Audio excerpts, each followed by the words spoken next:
and welcome to this week's episode of Podsitive Vibes, making positivity and gratitude louder in a podcast world. And of course, my name's Shane Nikolic, and I'm your host, along with my co-host, Rico. Good morning, everybody. How you guys doing? I'm here with Shane. Good morning, Shane. Good morning. Again, good morning. And Good morning. It's always good to we tag team here, so he supports my show and I support his as well. It's the right thing to do. I'd be wrong and say, "Hey, I'm done with my show. I'm out of here." Boom. Yeah. I couldn't do that to Shane. Yeah. He's a great guy. We almost lost him out in the ocean yesterday. He's kayaking and if you didn't catch the story earlier. Well, actually, I'm going to be recounting that story on my show because I had spaced it and forgot to hit go live on when I was recording your show. I forgot to hit go live until after I got done with my story. I looked over here and I'm like, what? Well, Joe. So everybody kind of understand. Shane was out kayaking, and then he found himself in a dilemma out there, huh? Yeah, it was crazy. He was kayaking out in the ocean, okay? Right? Yeah. Well, actually, I had been thinking about it for a couple days because I've been kayaking, I think 4 times now. Yeah. Well, yesterday was 5, but I think I had been kayaking 4 times, all on lakes. Yeah, the lakes and rivers, right? No, just lakes. Between, I went kayaking the first time on Lake Tahoe last year. Right. And that was just so awesome. And then, that was just a trial thing, I went out a little bit and came back, and I was only out there half an hour. But Shane, lake, ocean, that's a big jump. Yeah. Well, yeah. And I've been out, I think 3 times. Yeah. 2 or 3 times with this friend of mine down on Deep Lake and Miller Sylvania State Park, south of Olympia. Okay. Here in Washington, and then for the past week or so, I'm like, dude, it'd be super cool. Because back when I was cycling all the time, what would be super cool is a bike, to ride the Seattle to Portland. So I did that back in 2002. Right. And then it's like, okay, I got into hiking the next year, and it's, I got back into biking in like 2014, I think it was. Got into hiking, and I rode a big 169-mile bike MS over 2 days. And then the next year I got into hiking, and it's like, it'd be super cool, hike up to Camp Muir on Rainier. So I did that, and then it's like, anyway, now I'm into, then I got into running. It'd be super cool to run like an ultra marathon. So I ran like 57 miles in 24 hours, and it's like, okay, now I'm into kayaking. It'd be super cool and I've been thinking about this for like a week. It'd be super cool to kayak from Point Defiance over to Vashon Island and back. And here I'm thinking, okay, that'd be super cool. And yesterday morning, I told Tammy as I left the house, I'm like, yeah, I'm out of here. I'm going to go kayak from Point Defiance over to Vashon Island and back. She's like, well, be safe. And I'm like, and so anyway, then I'm like, okay, I'm driving there, and I took a little, well, I say little, but it wasn't a little detour. Took a detour up to Bonnie Lake to go run with a running group. Yeah. I was late. I was thinking 9:30 when they actually meet at 9. So I'm like, okay, that didn't work out. Let's go back to Tacoma, go kayaking. So I went back to Point Defiance and lugged this bag with my inflatable kayak and the pump and all my stuff that I would, might need for the day, something to eat, something to drink, whatever. Took that out there, and I'm all like lugging this bag down to the beach. Go figure. The furthest parking spot was the only one available. Right. So, yeah, I had to lug that down there. I get down there, pump up my kayak, took me like, I don't know, actually it didn't take me that long, but I pumped it up, and there was an older couple watching me from up above on the what do they call that? The promenade? Yeah. Anyway, they were watching me, and the guy's like watching me intently, you know, waiting to see what I'm gonna do. So I pump it up, take off. I don't know how long they watched me, but I was out there like a total of 5 hours. I'm just thinking what they were saying to each other, like, honey, is that guy really gonna do that? And he's probably, honey, I was gonna ask you the same thing. You think he's really gonna do that? And they both looked at each other, probably. They looked over and yep, he's doing that. And they're like, oh my God. And they thought, well, this is going to be challenging. Let's watch him for a little bit. Yeah, when he gets in trouble, let's leave. Exactly.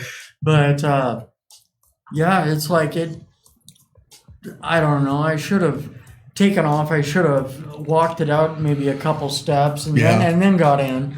But I got in while it was still, you know, the back end was still down on the ground. So I'm like trying to push it out with my oar and had trouble getting that out. But I, you know, it took a few times, but I got it out in the water.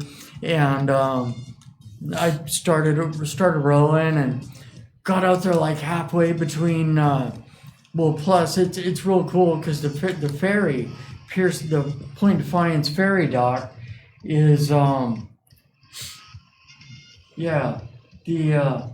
Point Defiance ferry dock is let's see, I don't know, like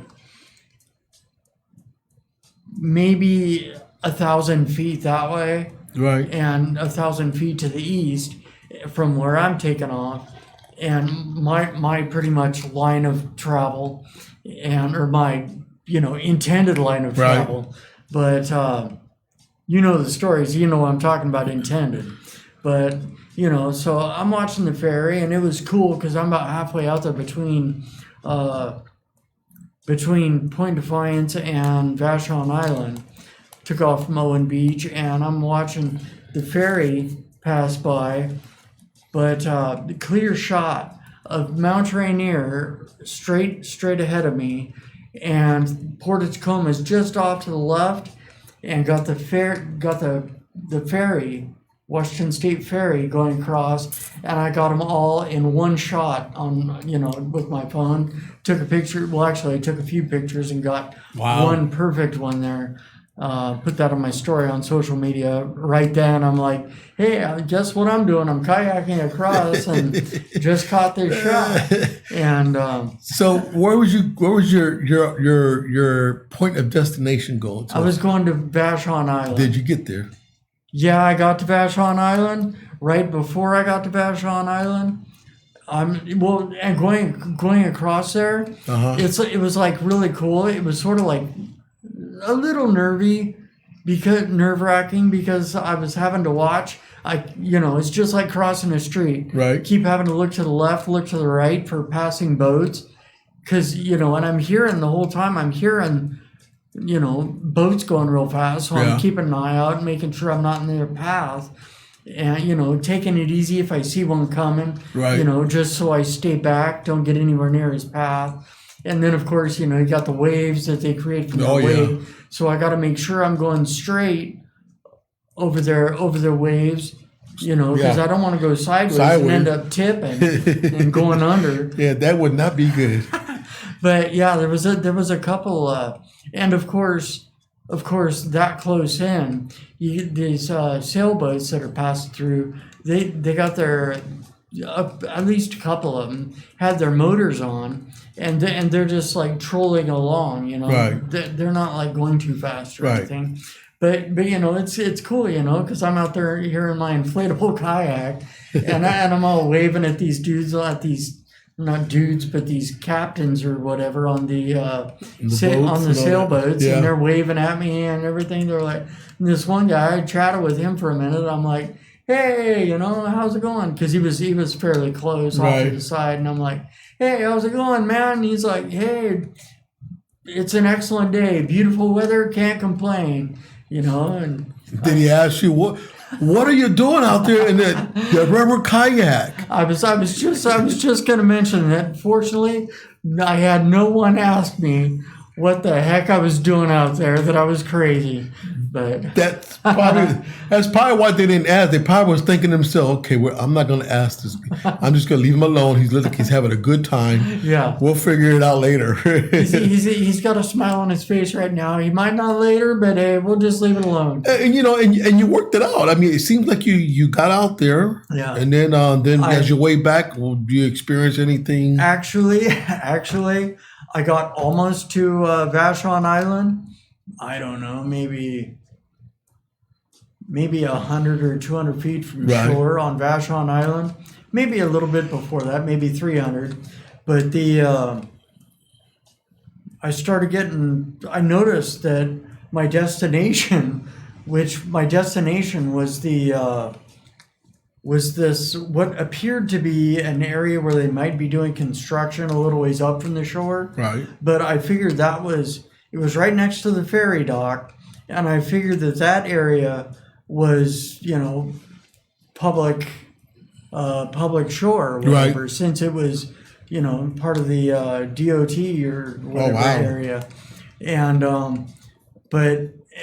I didn't really feel like going to the I didn't think it would be right if I landed on this potentially private Dock area? private beachfront, because on the rest of the island, or the rest of the shore there on that side of the island, because of the fact that those people might come out and be like, "Hey, what are you doing?" Come out with shotguns or something. Get off my property. Shoot your rubber kayak and you're done. Yeah, sink my kayak like 50 feet from shore, and I'm all drowning and everything.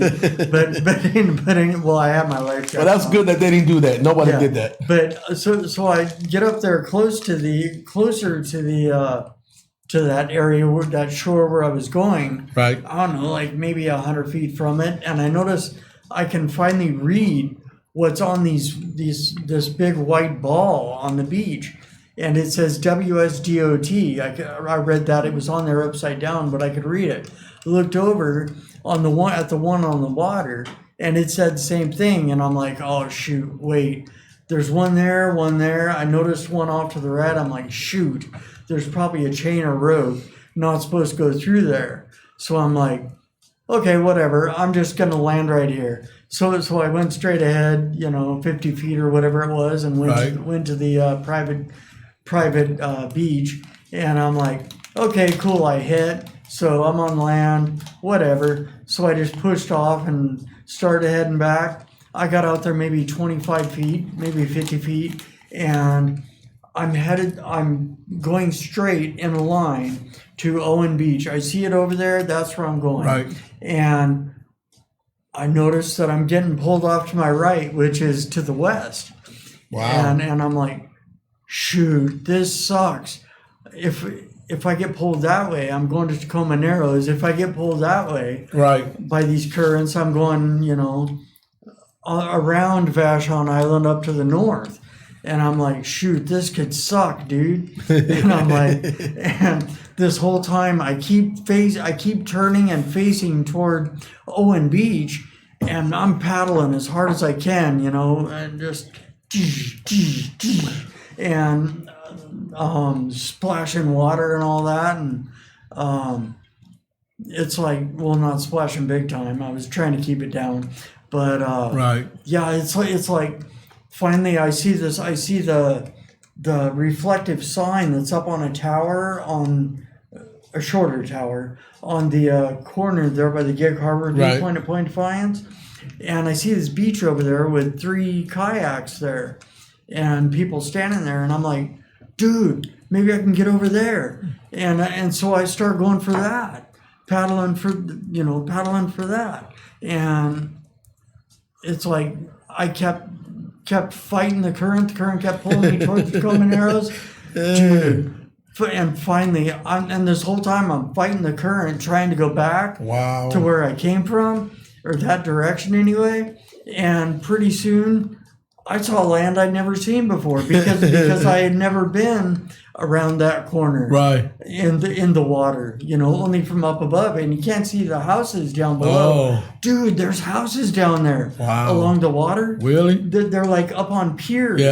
and I'm not sure the wording and how you describe all that, but yeah, I never knew there was houses down there. Wow. And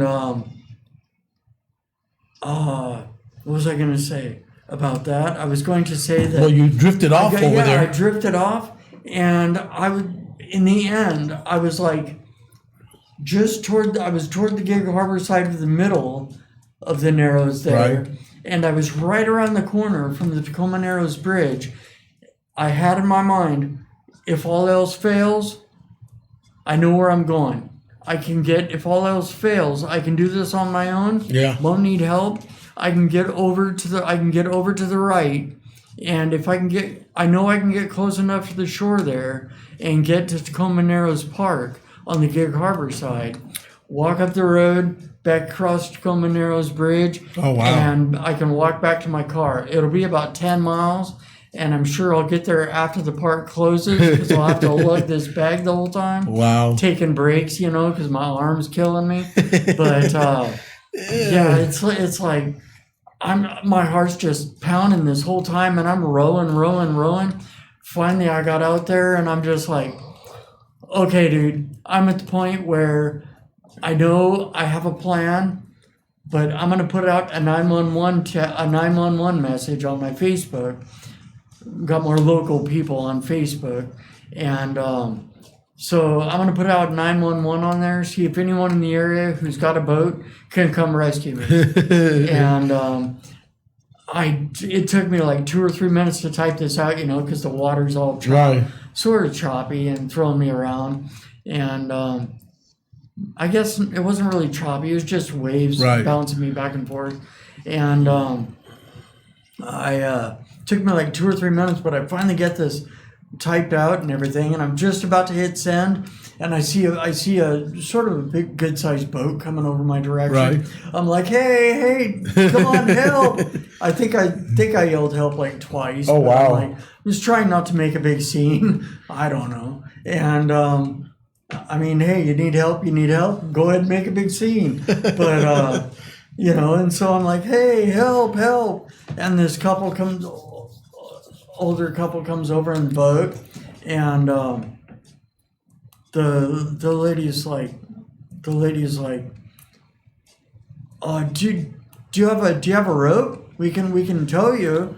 And I'm like, no, I don't have a rope. Do you? And she's like, no, we don't have a rope either. Wow. And actually, they did have a rope. Uh-huh. I noticed that right after she said we don't have a rope. I'm like, hey, wait, I noticed a little rope tied around the post there on their boat. Right. But hey, maybe they use that for tying off. Probably tie off rope. Yeah.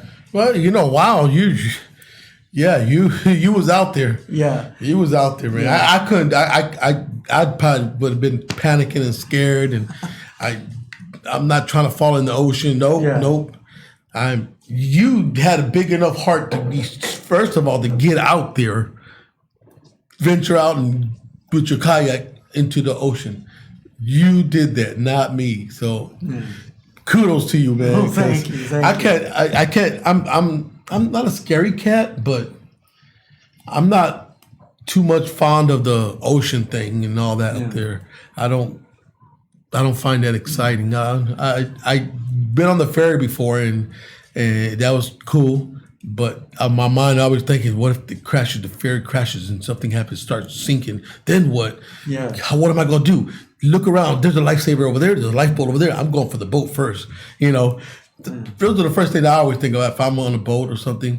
I've been on a boat before out here a long time ago, a reggae boat. They have a reggae nights and a date with a girlfriend a long time ago.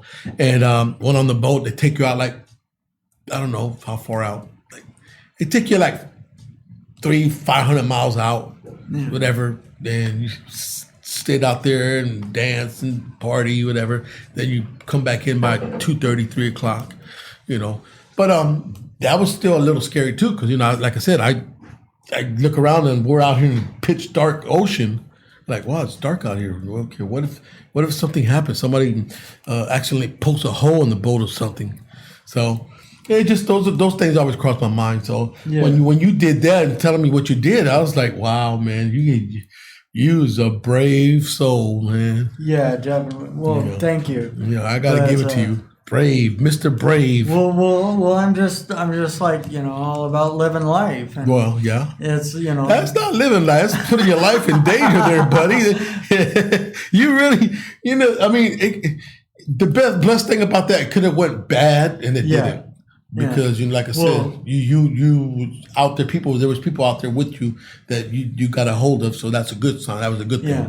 Well, that first boat come up, and she's like, "No, we don't have a rope." Maybe that was a short rope, so it was impossible. Exactly.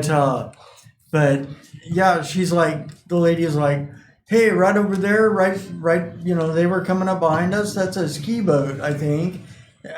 Flag them down, Right. and see what they got." And they take this boat that I was talking to. They take off, Right. and anyway, then.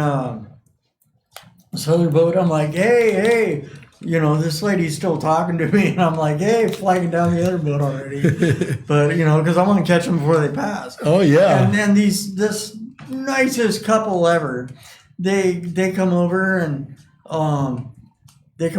get sort of close, and the guy's like, hey, you need help, and I'm like, yeah, actually, can I was wondering, I'm going back to Point Defiance Marina. Do you think I could possibly get a tow around the corner there? And he's like, yeah, sure. You can either put your boat up here and hop on, put your stuff on we can put you and your stuff in the boat and put your kayak on the back there. Yeah. Probably what we should have done to begin with, but That's probably would have been I would have been like, yeah, just do that. Yeah. because he's like, or I got this rope, and I'm like, yeah, I'll take a tow. And you still wanted that experience. That's what you wanted. Yeah. Your adrenaline was still going. I want to be out here in the ocean. And so he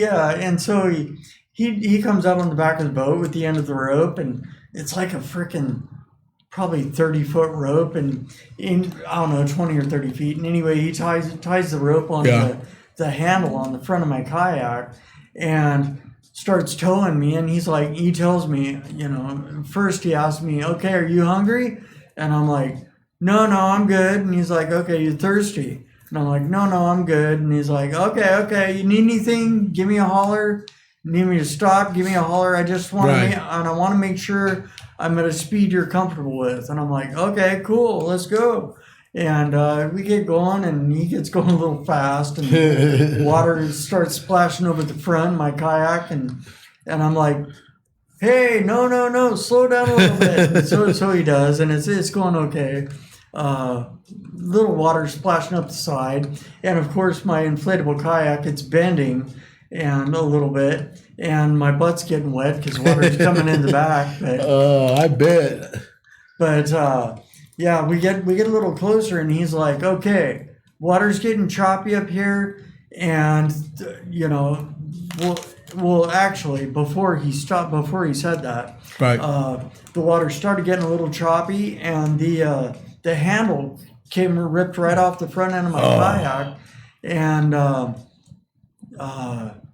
anyway, I'm like, hey. So he stops, and he turns around, looks, and he's like, yeah, just a sec, let me turn around. So they go and turn around, and he comes back, and he's like, all right, you know what? The water's choppy up here. It's gonna, it's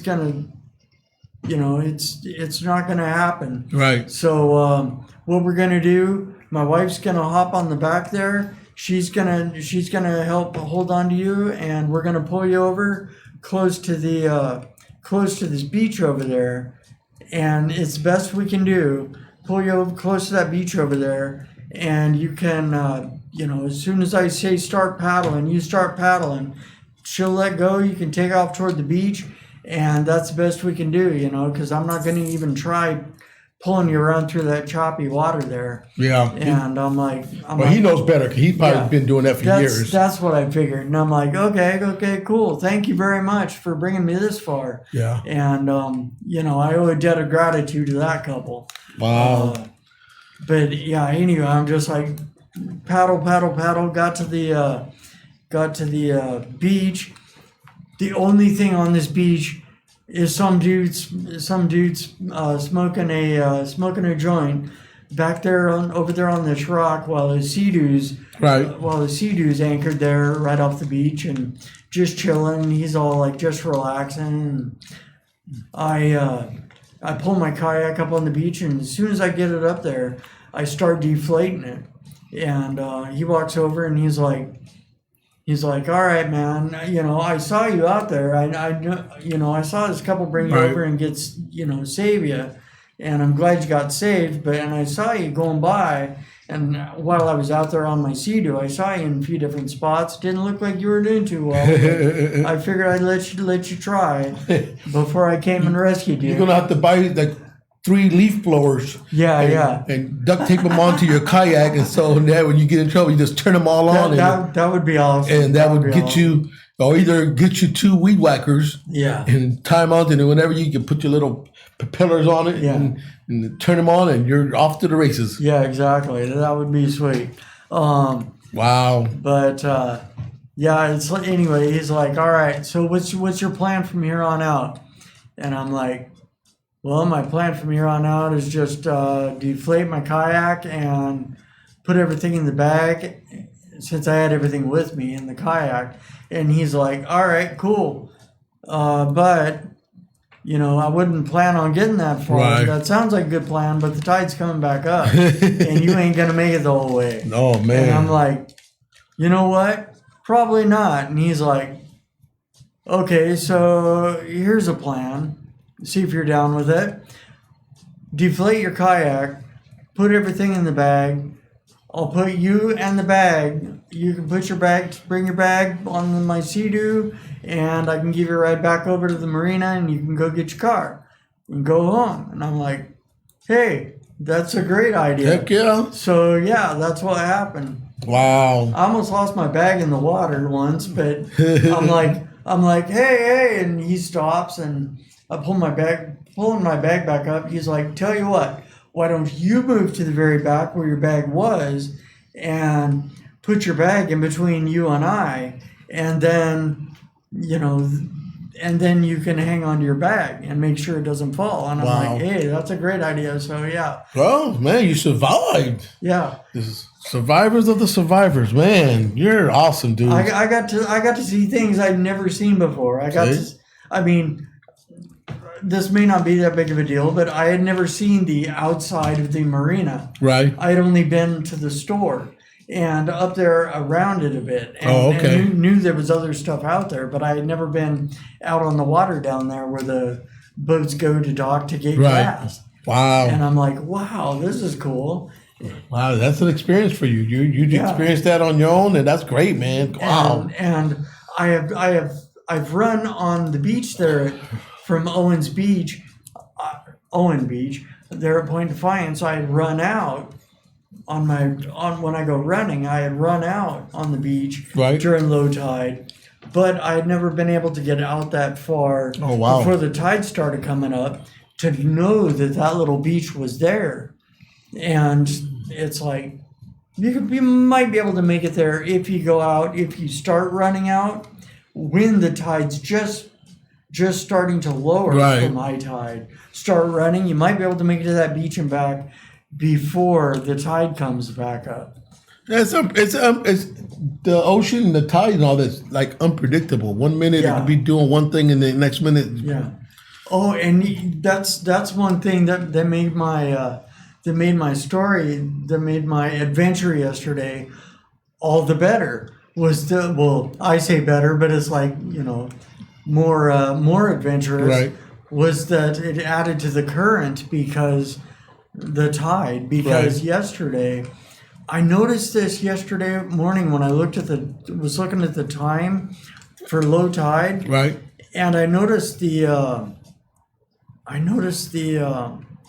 what do I want to say?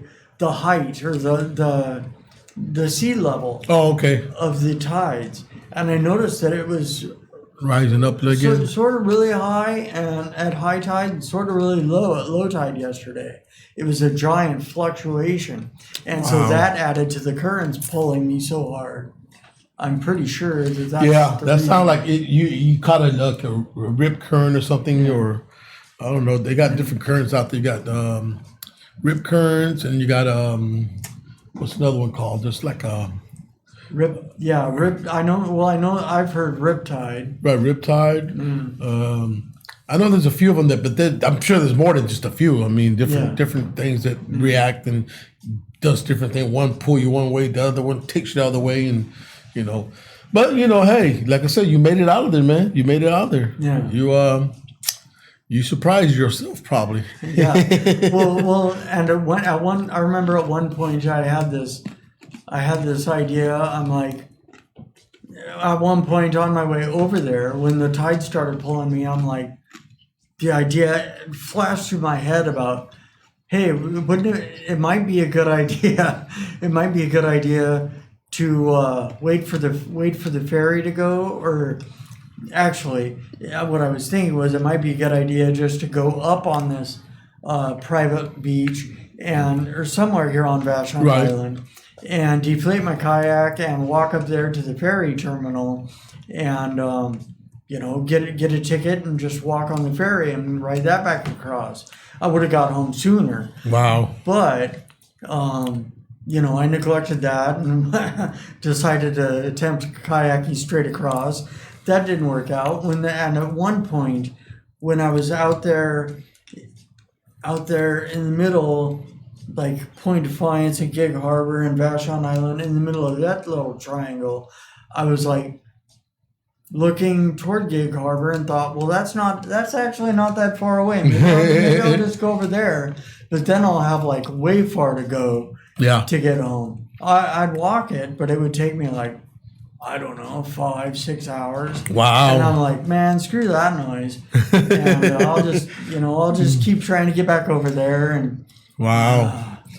Quite an experience. Quite an experience, what an man. experience. Now you got experience now. Yeah. Now you got experience in there. But it's like I said, man, you know what you're getting yourself into, you know what you're doing, and at the same time you're doing it because you're an adventurous individual. Yeah. And like I told the couple on that second boat, the ones that towed me to shore, I was telling them as they were pulling me on, sort of explaining what was going on, and I'm like, right.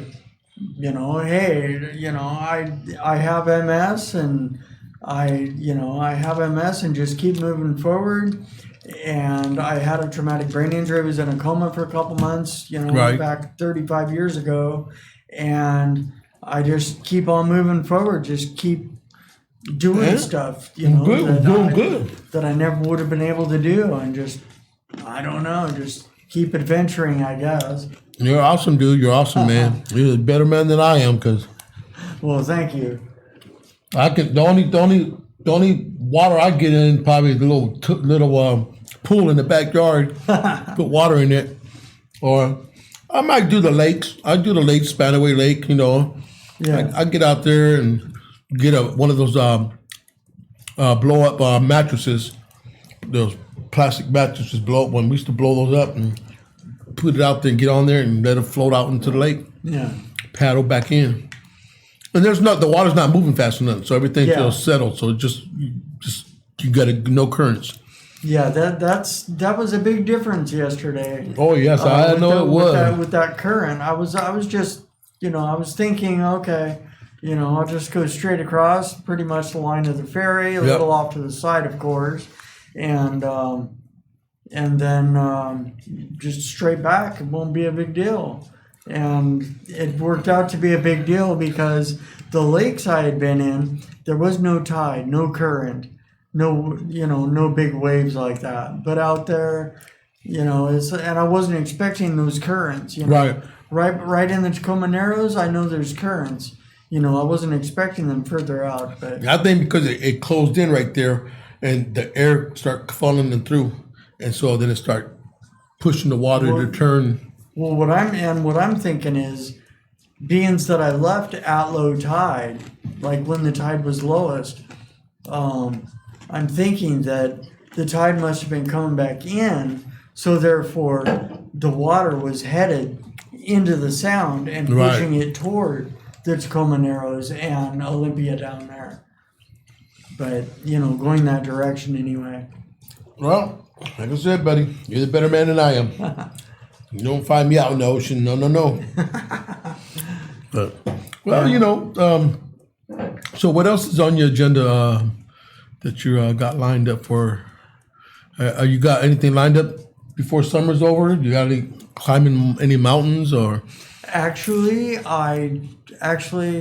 here not too long ago, one of my fellow MSers, a friend with multiple sclerosis, he passed away from cancer, but just after I found out about his passing, a memory came up on my Facebook, pictures and a video I shot on the day that him and I hiked up to Camp Muir on Mount Rainier. Right. And he was real big into mountain climbing, and he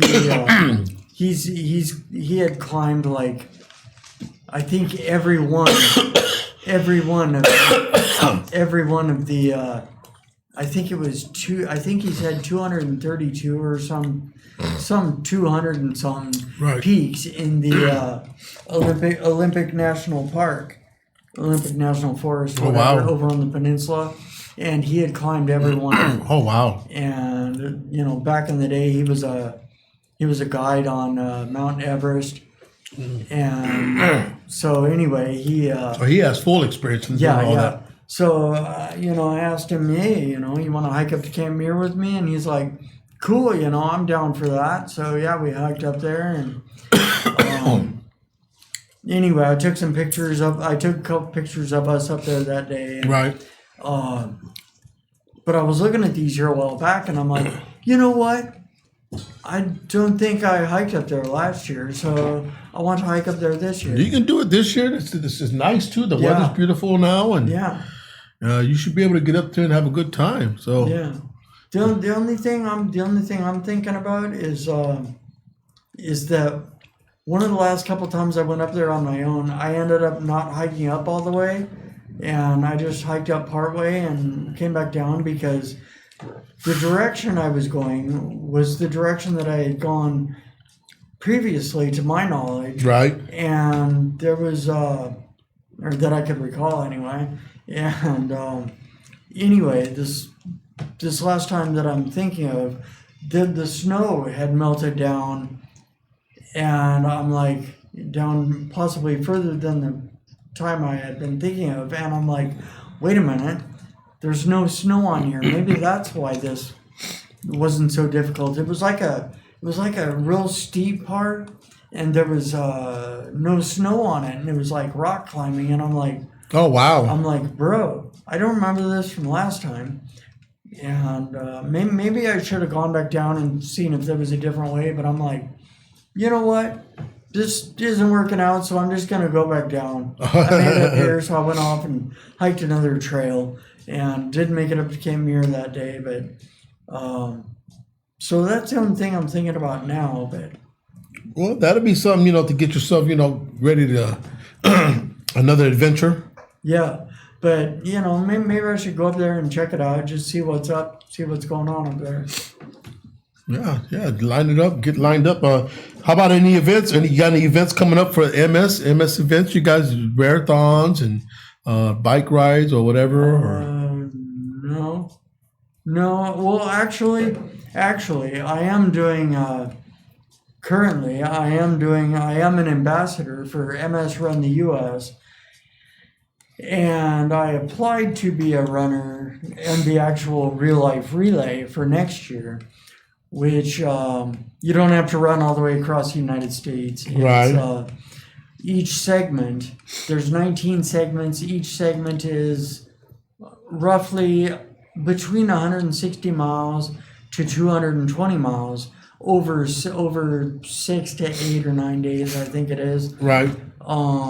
Essentially, it's running a marathon a day for, like I said, 6 to 8 or 9 days, and 26.2 miles a day. Which I'm thinking that I can handle, doing. I don't know if I could handle doing, even 50 miles a day for that long, but I can handle a marathon a day for that long. Oh yeah. And, just I have to take it at an easy pace and not take it like okay, my problem was here a week or two ago, I was doing a virtual marathon. And when I started out, when I got out of my car, I saw some friends and they were running and they had like, I don't know, 6 or 7 miles left. And I'm like, okay, cool, I'll join you. So I joined them and I was going there. I was going a little faster than them. And I shouldn't have even been going as fast as their pace since I wanted to do a full marathon that day. I ended up doing 13.33 miles that day, and I had to call it quits because I was just wore out, and there was no way I was gonna make it, for a full marathon. Right. If I would have, I'd ended up having to walk the rest of the way. So do you guys do, when you guys do the events, you guys do like your MS running or whatever, is there is there proceeds or something that goes to a certain charity or something? Oh, or? yeah. When I do as an ambassador for MS Run the US, I have my own fundraising campaign page on their website, on the MS Run the US website, and on it's like that's going pretty much, that's going all the time. That website is that a website that's up to date with the events and all that going on, or? No, there's not. The only real main event for MS Run the US is the actual relay itself, which actually runs from, I think, if I remember correctly, something like April through August. I don't have the website pulled up, so I'm not positive, but I do believe it runs April through August. And trying to remember. Yeah, it's just msruntheus.org.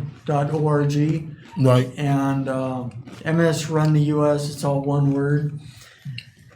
But the fundraising for MS Run the US goes to the National MS Society, which goes to help. I used to have this down verbatim because I used to type it and say it all the time. Right. But the money raised for MS Run the US goes to the National MS Society, which the money then goes to help people currently living with this disease, multiple sclerosis, live better lives with the disease, and it helps people out that are unable to afford the necessary tests to diagnose, like the MRIs. Those can be super expensive, and then like if they need a wheelchair, then the money raised can help someone get a wheelchair to help them move, get around. Right. And they can't anymore because their multiple sclerosis has progressed. Is that local charities in the area that help out people? There are multiple charities in the area that or just one big organization? It's like a big organization, national, here in the United States, but they have local or more regional offices, if you will. The greater Northwest office, I think it's Greater Northwest instead of Greater Pacific. I think it's Greater Northwest. Right. Office is in Seattle. Okay. And I've been there several times, and they all know me. See me out at the events. Okay, yeah, I was just curious because I know you do a lot of that running and stuff, and I know that there's things that you get involved with, and and I'm sure people like myself just curious, what events are the most important ones that you like doing that helps out people that do have MS and can't get around. What events are the ones that you really like the most that carries out the whole process of MS helping people out? Yeah, I'm a runner, so I'm down with MS Run the US. But there's also another event which I like to do, which there's there's a couple people for MS Run the US that are up in like Seattle and over on the east side. Uh-huh. But and I haven't met anyone else down here on the south end that does it that runs for MS Run the US. But there is Walk MS, and Walk MS is like a walking event. Right. Like MS Run the US raises money to benefit, the National MS, the local National MS Society office, and the money, is held locally to help people in our area, Right. our region. Okay. Which our region goes up to Alaska and over to Idaho down to Oregon. Wow. I'm not sure about California, but I know it does Oregon. And but yeah, it's like stays local, helps people, and Walk MS is actually an amazing event too because it helps out, or you get the local people, more people. It seems you probably get, I don't know, at least a couple hundred, except for like last year, Right. COVID, the event didn't happen. They did it virtually, I guess, or so I figured anyway. So that's the way I did it. Well, you need to get your GoPro together too, man, because you got a GoPro, don't you? Actually, If you would have had that on when you was kayaking, it'd been the best. It'd have been the best show ever. I was actually thinking about that while I was out there. Dude, what I could do is have my phone on the whole time, and then I'm like, I can't because I'm paddling. Yeah, and no. I'm like, if I put it here, it's gonna get wet. Or it might. But it wouldn't have got as wet if I had it up here. Yeah. And I'm like, dude, you know what? I need to get my GoPro. I wish I had my GoPro ready. That'd have been so perfect. hey, I'll get my GoPro ready. Get and your there we go GoPro ready, again. and then you go out this time again and do it again. You want to hear something crazy? I was actually thinking last night. Okay, I'm not going to do that again because I happen to be looking at my Google News. I hardly ever look at Google News. Yeah. And I happened to be scrolling down, and I saw that there was a shark. Dude, there was a shark, a shark that washed ashore, a dead shark. Yeah. But a shark that washed ashore on Bainbridge Island. No. There in the Puget Sound, and I'm like, whoa. That's a little odd because you think about that. If Bainbridge Island, they've washed ashore, that probably had to be somebody had a baby shark at they got it and then they threw it out and started getting bigger and they put it out there in the local area and that shark, because it's probably more warmer when it gets closer to over there. Actually, I got looking at it and I'm like, dude, that's a funky looking shark, but whoa, there's sharks out here. I don't know if I'm going to go kayaking out there anymore. But I was reading down in the article. Yeah. And that species of shark or that type of shark or whatever only lives like down 6,000, down at like sea level, negative 6,000 Right. feet. So it's like cooler so water. it's like it's coming from way the heck out there in the ocean. Right. Or quite a ways out there. But that's what I was saying. It could have been somebody could have caught it when they was out there fishing. It was little, and they took it home, and they probably put it in their pool, and then realized, oh wait a minute, it's getting too big. Just throw it over here at Bainbridge. Nobody ever know. And then all of a sudden it died because it's too warm of water. They couldn't. They can't swim in that kind of water forever. That could be. But I mean, that just seems a little odd for it to be just pop up just right there. Because I've been to Bainbridge Island. It's a beautiful area, beautiful island. I mean, it's beautiful over there. And just to think of that, like, wow, that's really odd. That's that shark had to be following something to get to where it's at to get lost. I was just thinking about that, and it's like I've been to Bainbridge Island a couple times when I was delivering bar supplies. I delivered to this little restaurant over there on the main drag, and then I was over there once and ran a 12-hour ultra marathon over there. Oh, see? Yeah. Look at that. They might be doing it right now. You better get ready. Yeah. But that's awesome. Yeah, man. Like I said, man, you got a lot of activity going on. And That keeps you very occupied for what you're doing, the calls, the MS calls, and everything. You were asking about events I got coming up. Yeah. I do have an event coming up, August 7th. I'm going to be volunteering anyway for the Galloping Gertie half marathon, and if I've never run that half marathon, but if I remember correctly, it starts and finishes over on the Gig Harbor side of the Tacoma Narrows Bridge. It runs across the Tacoma Narrows Bridge to the Tacoma end, Right. but just to the end of the bridge and back over to the Gig Harbor side. Oh, I think it starts and finishes at the Tacoma Narrows Airport. So that's this next month coming up? Yeah, that's August 7th. August? Coming up here. And Yeah.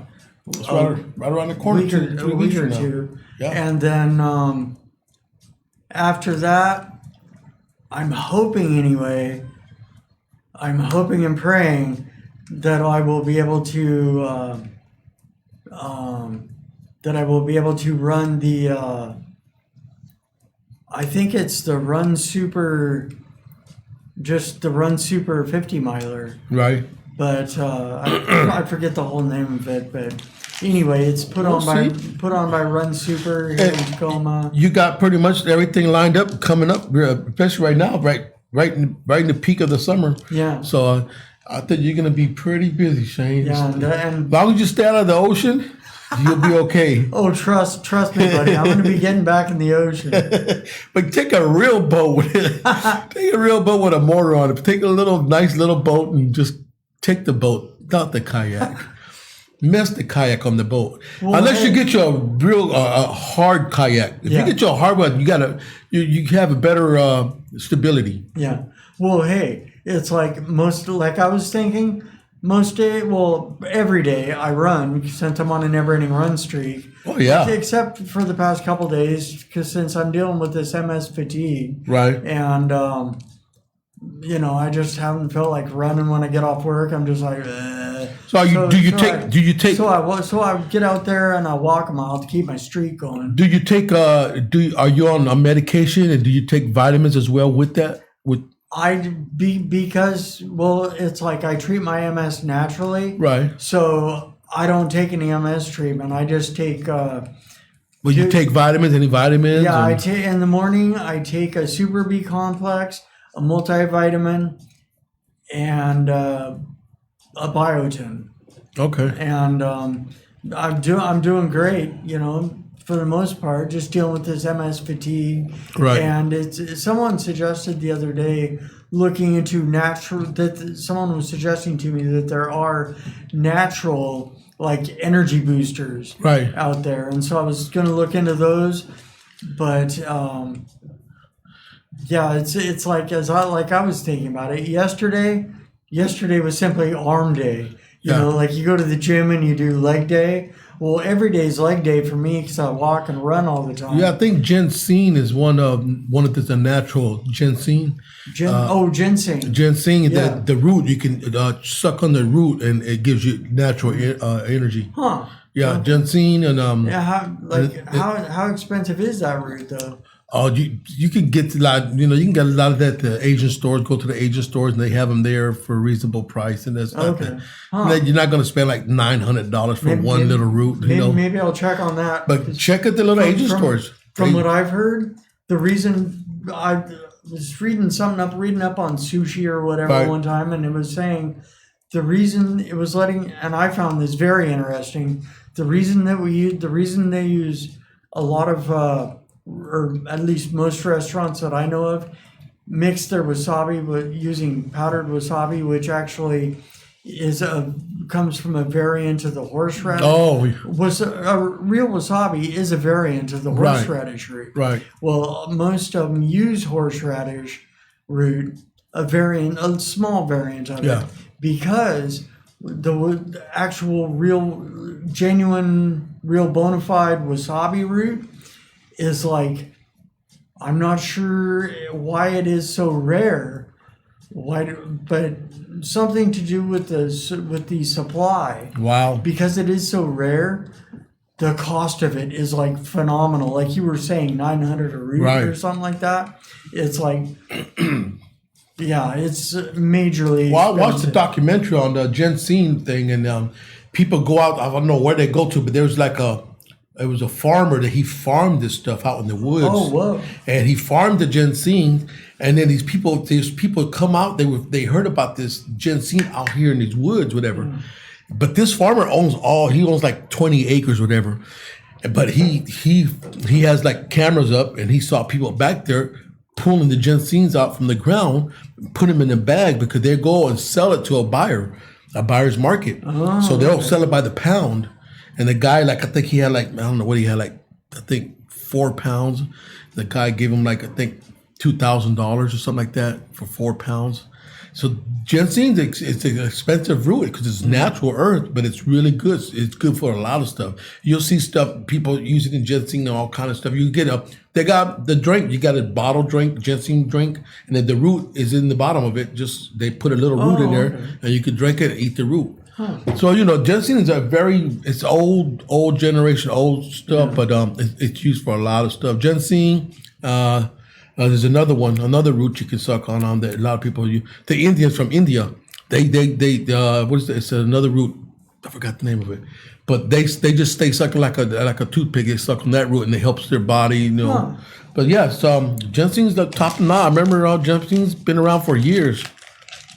That's all. My little brother, he's into all that. My little brother's into the natural herb stuff. So Yeah. I'll check with him and stuff and see if he knows anything that's a natural energy booster.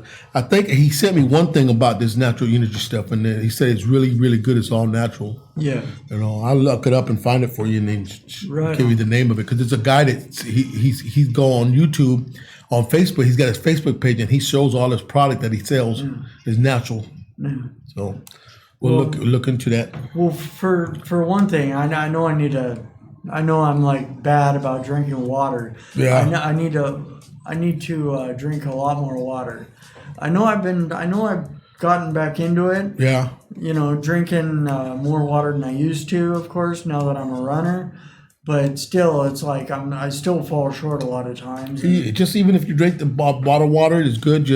Get you buy some lemons and squeeze a little lemon into it to give it a lot more electrolytes in it, and whatnot. Well, it's like when I'm at home, that's all I drink at home is water.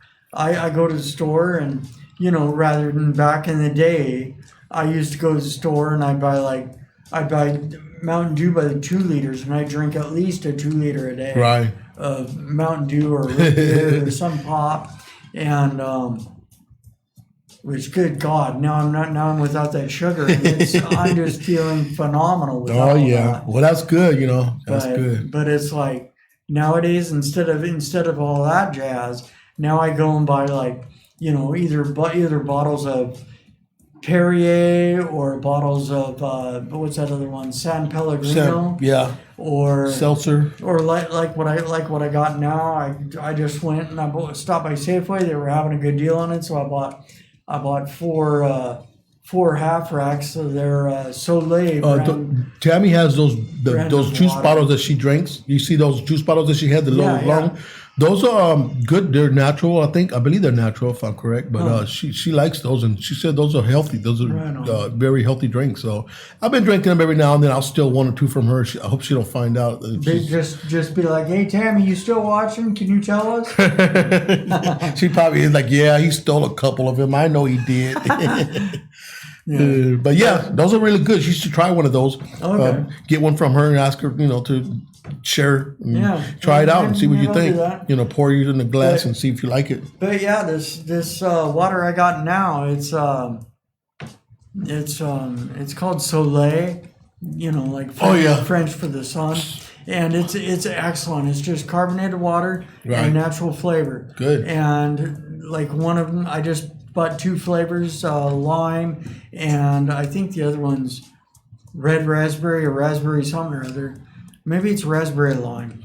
But anyway, yeah, just excellent. Good, man. Thank you for your good vibes all the time. You always give out good vibes. Thank you. I'm sorry, a little tired and stuff. I'm sorry. I had a long night, and at the same time, it's hot in here. If I'm in a hot area, it just puts me to sleep. It makes me sleepy. That's why I was asking, where's the fan? No AC's on that? I don't know. I'm loving it, man. It's like yesterday out there on that water. Yeah. Oh my gosh, it was like I felt the a little wind and breeze, of course, but as the day progressed, because I was out there from like 11:30, I think I got to the beach. Yeah. There at Owen Beach, and I didn't get to the marina on the Sea-Doo at about 4:45. Oh yeah. 4:50, something. That's like when that. they peaked up the heat. Yeah, and it's like as that time went on, I was just like. As the time went on, I was just like, oh man, dude, this heat's getting to be a lot. My skin was frying. And as you can tell by my face, I got a little something. You got fried. The top of my head last night when I shaved my head, oh my God, that hurt. You're the lobster of the day. Well, Shane, it was enjoyable. The show was fascinating with your story as well. And everybody that listened in, I hope we didn't bore you guys with stories. And thank you all for listening to my story about kayaking on Puget Sound yesterday. It was definitely an adventure for a lifetime. And although I'll be out there again to make another adventure like that. Hopefully not like that, but a little. Exactly. Maybe I'll study the currents a little bit, tides and currents a little bit more. But that's about it for now. And I hope you've enjoyed the show. And we'll see you next Sunday at the same time, 7:00 a.m. for Too Strong to Go Wrong with Brother Rico, and at 8 a.m. for Podsitive Vibes with Shane Nicolich and Rico if he's still awake. All right. Well, with that, peace, and we're out. Peace. Blessings. Later. Have a great week. Stay kind, optimistic, and grateful, and have a phenomenal week. There you go. And with that, we're out. Wow. Later. Pero hacerlo con sabor es más divertido. Conéctate con nosotros cada viernes a punto de las 6 de la tarde, hora del Pacífico, a través de BT Radio Universal. Disfruta de nuestras entrevistas.